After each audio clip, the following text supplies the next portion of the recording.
ሊቨርፑል ከጥር በኋላ አንገበግባለው ሚል መረጃ ነው እንግዲህ የለቀቀልን ፋብሪዚዮ። እንግዲህ የበርንማውዙን ኮከብ ሴሜኒዮ ፕሪሚየር ሊግን ቆርጦም የበላ ጣራ ላይ የሚጫወት በእንደዚህ ያተራመሰ እየነዳ መሄድ ሊቨርፑል ላይ ሁላ ያው 4-2 ያልቆ ጨዋታ ላይ አይታችሁታል።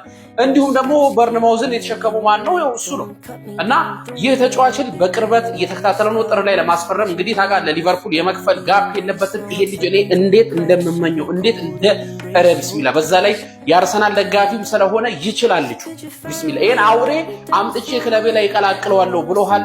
ይሄኛው አንደኛው መረጃ ነው። ሁለተኛው መረጃ ደግሞ በማጋሌስ ያዘነ በሂንካፒ ይደሰታል። ካላፊዮሪ ተጎድቷል፣ ያለ ፌንት ይበላታል። ካላፊዮሪ ግን ለቶተንሃም ጨዋታ ዝግጁ ነው ይለናል። ይሄንን ማን የዘገበው? ፋብሪዚዮ ነው። ብራዘር ዝም ብሎ የተለቃቀመ መረጃ አይደለም። የአርሰናል ደጋፊ በደንብ ኮፕሊንክ አድርግ።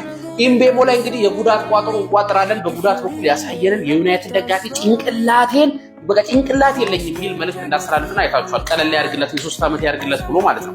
አሁን ኢምቤሞም እንግዲህ ጭንቅላቱ አለ አይደለ የሆነ የራሱ ጭንቅላት ከብዶት በአፍጥሙ እንዲወድቅ ልትደረግ ቋጠሯለች። ይሄን ቪዲዮ በደንብ ኮፕሊንክ አድርጉት። ሪካርዶ ካላፊዮ አለ፣ ሂንካፒ አለ፣ ሞስኬራ አለ። ተከላካይ አፈር ነን፣ አትጨነቅ።